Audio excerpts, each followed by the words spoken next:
So it's about 6 o'clock in the morning here right now, about 6:30. Still people going to work and shit like that, but I've been awake since about 2 o'clock in the morning. Just can't sleep. Got way too much on my mind and that, so I thought I might as well come out, have a chat with you guys, you know, say hello.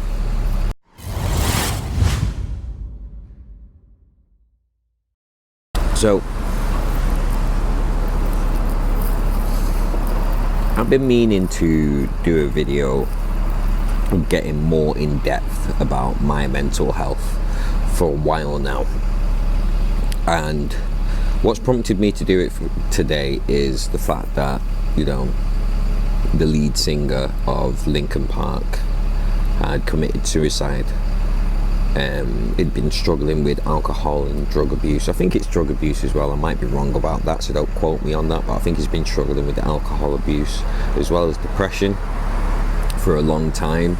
And a couple of months beforehand, I can't remember his name, I need to do more research with these things, but a couple of months beforehand, his best friend had committed suicide as well, which he took really, really hard.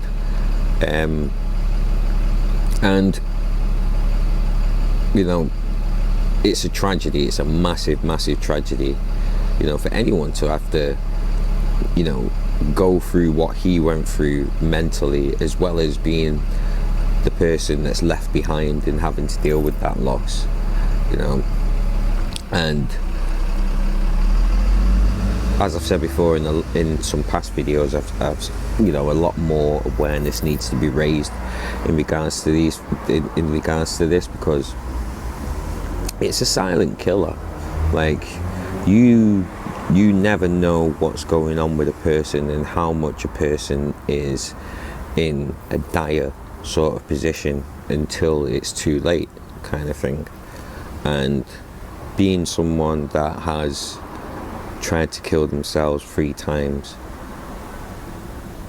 I understand the place where he was in, where he felt like that was the only option that he had, but also, like, sort of seeing the effects of me wanting to take that option myself, having had on other people. I had a girlfriend, my ex, who was there throughout all those 3 times, you know, of me trying to end my own life. And it got way too much for her. It got way too much for her to deal with, which is not a bad thing on her. It's not a slight on her in any way, shape or form. But, you know, these things don't only affect the person, it affects the people around that person as well. And that's not me, you know, trying to make out as if he was being selfish in what he was doing. I don't think it's a selfish act. I didn't feel selfish when I tried to take my own life. I wasn't thinking how hard it would be for people afterwards. I was thinking about how hard it was for people around me at that moment in time, as well as me, you know, with everything that I was going through. One of the things that I realized about myself is that I don't put myself first. I always put everybody else before me. And at the time it was my girlfriend that was I felt as if I was putting her first, whereas I didn't want her to experience, you know, me lashing out, even though she did. I didn't want her to experience, you know, the bad tempers, the mood swings anymore, especially being at a point where I felt as if I couldn't control these things, you know. You know, and having no control over it, you do worry about how it's affecting everybody else around you, especially the people that are closest to you. You know, in terms of my family, you know, it was a bit different with my family because we were all sort of experiencing similar things in terms of, you know, we'd all sort of bear the brunt of the traumatic situation that had happened 8-9 years ago now, like coming up to 9 years ago now. We'd all sort of suffered the effects of that actual situation, some more than others. Again, not a slight on anybody else in my family or anything like that, but it was me and my mum that sort of experienced the full extent of what had actually happened. So we were spending a lot of time away from each other rather than with each other and around each other. For the first couple of years, we were all trying to sort of sticking together, being there for each other, trying to help each other out. I was on autopilot. I wasn't even thinking about, how anything was really affecting me. I was just thinking about everybody else. How's my family? How's my mum? How's my sister? How are my brothers? Like, are they all right? And, is there a rock for everyone to sort of depend on, whilst we're going through this situation and stuff. And what I learned throughout all of that time is the more you don't focus on yourself and the more you don't pay attention to what's going on and what's going wrong with yourself and your mental state, the worse it will get, the more skewed things will become in terms of your perspective, the more cloudy your outlook becomes, because all of these things are happening and you're not keeping them in check. You're not doing what needs to be done to sort of get the best help in dealing with these things a lot better. A lot of the times that's due to either not knowing fully what's going on with yourself and that you do need help. In some cases, in a lot of cases, it's a case of not being able to get the help that you need, like not having it available to you at that time. Like, for a lot of those years after that situation happened, because I was working, because initially afterwards, it was just sort of dealing with the shock of what happened, So for a couple of years, I wasn't working or anything like that. I was just sort of, like I said, just on autopilot, just sort of being there for my family, and not working at that time was actually better than working, because I was able to just sort of be there as much as I could for my family. But then I got a girlfriend and we wanted to build a life for each other, build a life for ourselves. We wanted I became more ambitious. I became more focused on sort of building a foundation for me and my girlfriend at that time, as well as sort of showing, again, being the more stronger, more solid rock. If I'm working, then I've got money that I can help my family out with, things like that.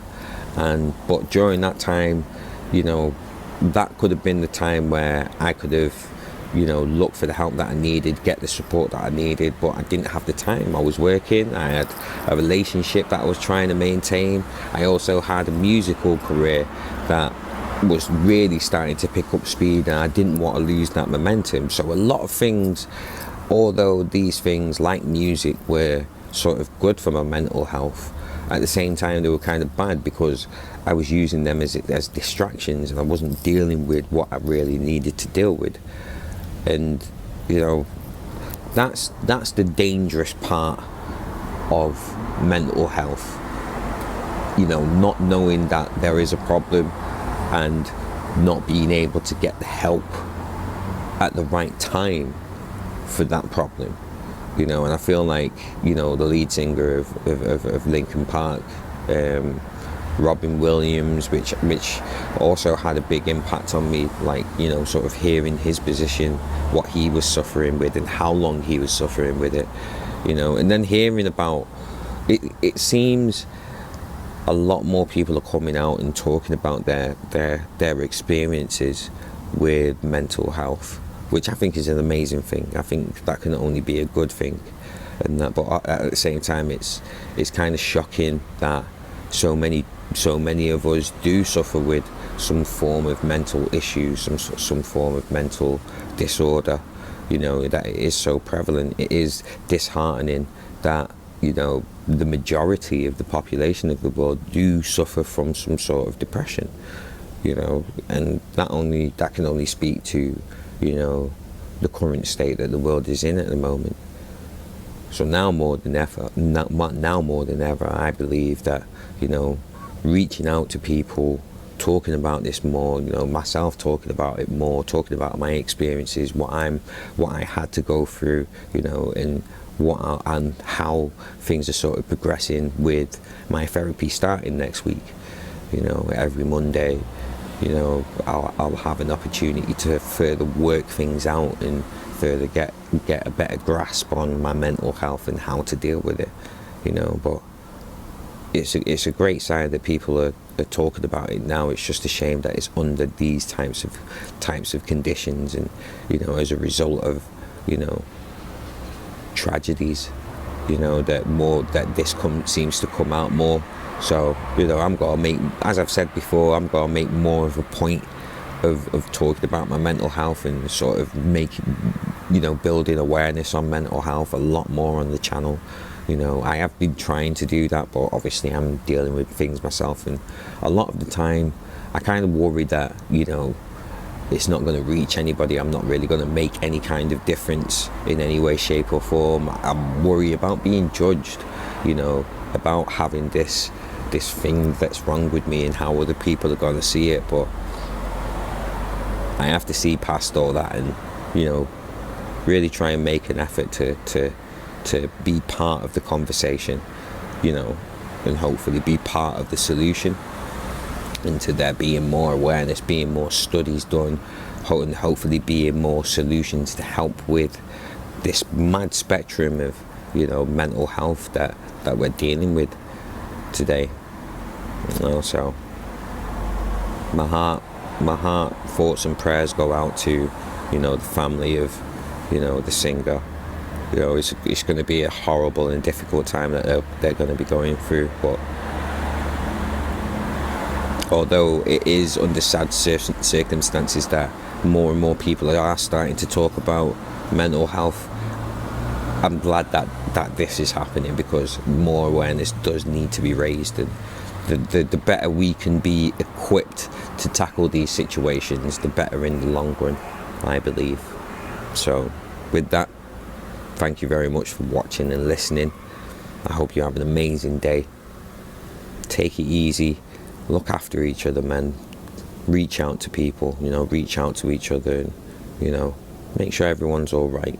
See if you can help in some way, you know. Blessings to you all, sincerely.